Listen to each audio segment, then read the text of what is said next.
On pense souvent que pour un cambrioleur, une fenêtre, c'est une invitation. On a tout en tête ce son un peu cliché de film, vous savez, le bruit sec du verre qui explose. Et l'affaire est réglée en 3 secondes. Mais que se passe-t-il quand on frappe et que le verre, obstinément, refuse de céder? Aujourd'hui, on plonge dans la mécanique fascinante du vitrage anti-effraction. On s'appuie sur un document technique assez dense qui détaille tout son fonctionnement. Notre mission, c'est de comprendre comment cette technologie marche vraiment.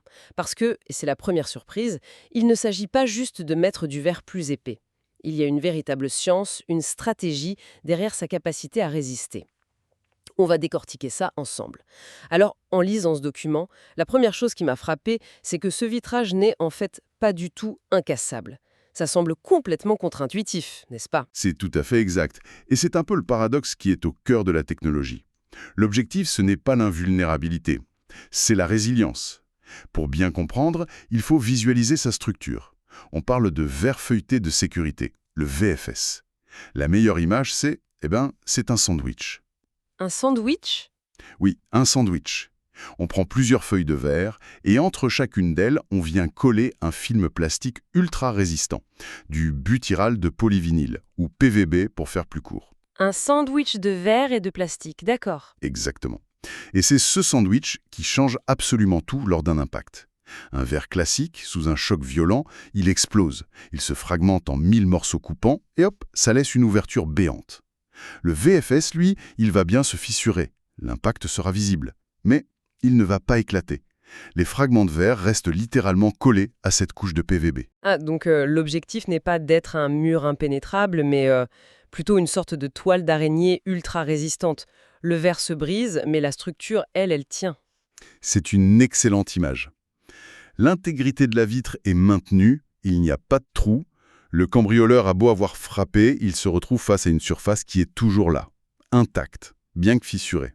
Le passage est bloqué. D'accord, mais si je me mets dans la peau d'un intrus un peu déterminé, je me dis « Ok, ça n'a pas marché du premier coup, mais je n'ai qu'à continuer à frapper. Qu'est-ce qui l'en empêche au fond ?»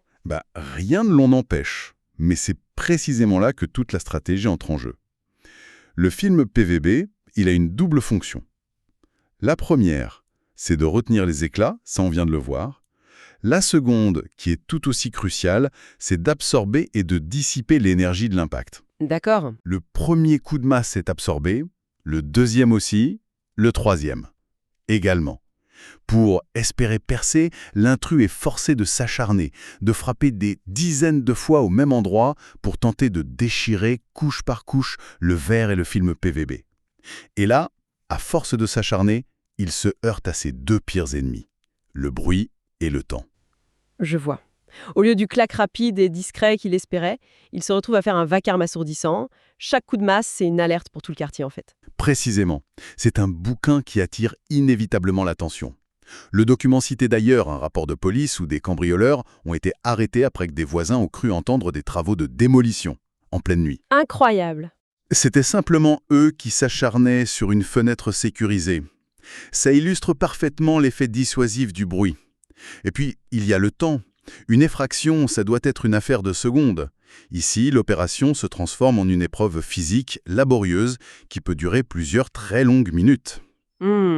Mais j'ai une objection. Si un cambrioleur s'attaque à une villa isolée, sans voisins à des kilomètres, l'argument du bruit tombe un peu à l'eau, non?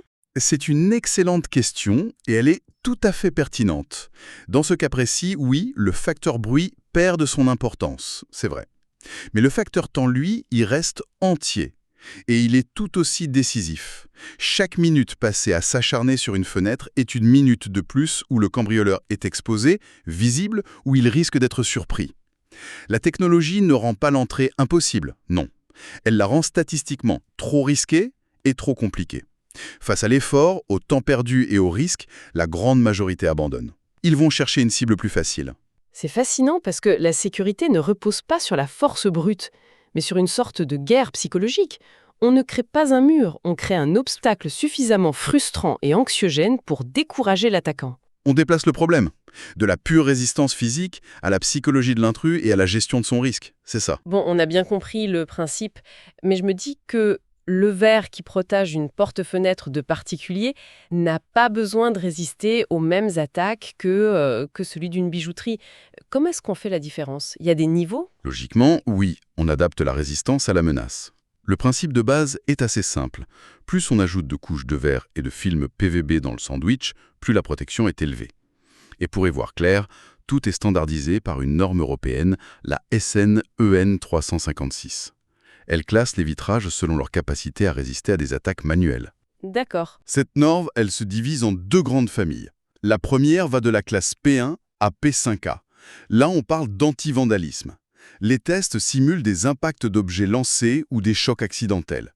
Pour vous donner une idée, le test pour la classe P5A consiste à faire tomber 3 fois une bille d'acier de plus de 4 kg d'une hauteur de 9 mètres, au même endroit.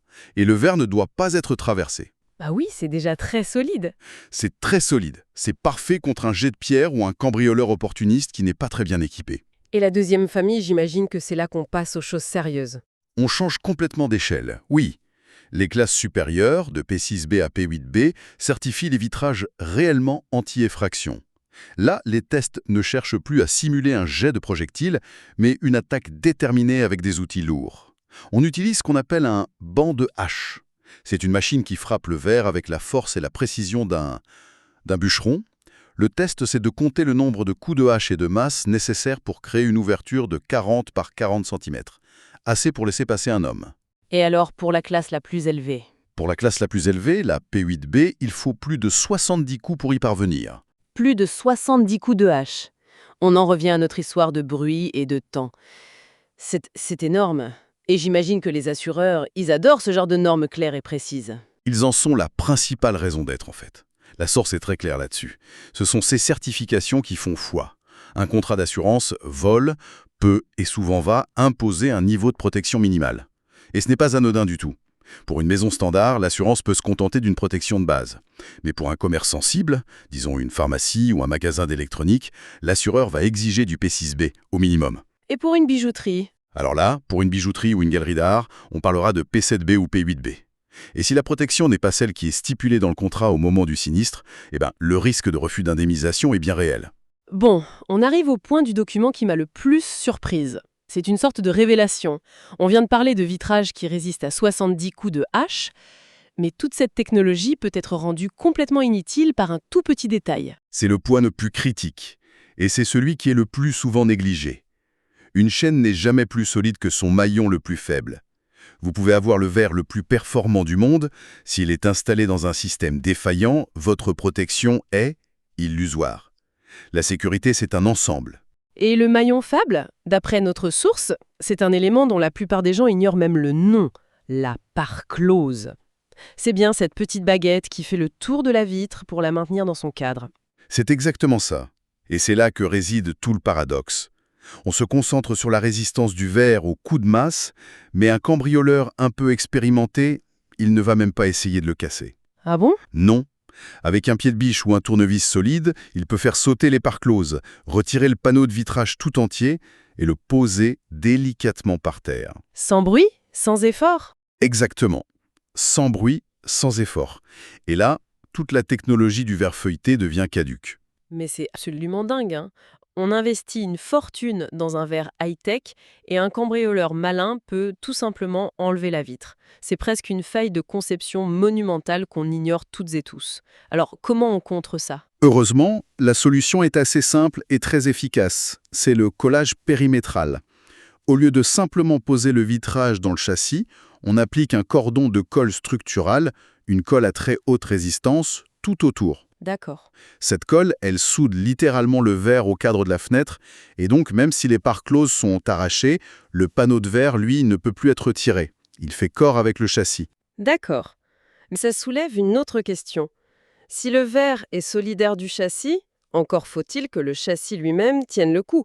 J'imagine qu'un cadre en PVC bas de gamme ne va pas résister longtemps à un pied de biche. Absolument.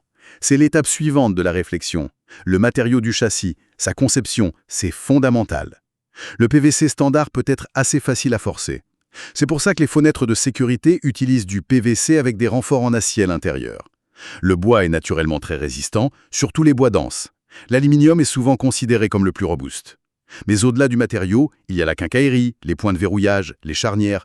Tout doit être au même niveau. Donc, si je comprends bien, acheter un vitrage P8B et le mettre dans une fenêtre standard, c'est inutile. Pour que la protection soit réelle, il faut une norme qui certifie l'ensemble, le verre, le cadre, la quincaillerie, tout le bloc quoi. C'est indispensable. Et cette norme existe, c'est la ENC 127. Elle ne teste pas les composants séparément, elle teste le produit fini, la fenêtre ou la porte dans son intégralité. On simule une tentative d'effraction réelle, avec une panoplie d'outils et un temps imparti. D'accord, donc c'est une certification globale. C'est ça. Cette norme définit des classes de résistance, notées RC pour Resistance Class. Une fenêtre certifiée RC2 ou RC3 en Suisse, par exemple, offre une garantie que l'ensemble est cohérent et qu'il n'y a pas de maillon faible. C'est la seule véritable assurance d'une protection efficace. Si on résume ce qu'on a découvert, le secret du vitrage anti-effraction, ce n'est pas d'être incassable, mais de rester d'un seul bloc grâce à ses films internes. Sa vraie force, c'est de transformer une intrusion qui se voudrait rapide et discrète en une opération longue, épuisante et surtout... Très bruyante. Et enfin, le point le plus crucial, le verre seul ne sert à rien si tout le système qui l'entoure, du cadre à sa fixation, n'est pas conçu pour résister avec lui. Ce qui est fascinant, c'est de voir la sécurité non pas comme un mur inenfranchissable, mais comme une série d'obstacles calculés, de couches de complexité qui s'additionnent. L'objectif n'est pas de rendre l'effraction physiquement impossible, mais de la rendre si difficile, si longue et si risquée que l'abandon devient l'option la plus logique pour l'agresseur. C'est une approche bien plus pragmatique et au fond, plus intelligente de la protection. Ça me fait penser, si le principe fondamental ici repose sur la dissuasion par l'ajout de temps et de complexité, par cet empilement de couches de sécurité, comment cette philosophie pourrait-elle s'appliquer à d'autres domaines de notre vie, bien au-delà de la simple protection de nos maisons ?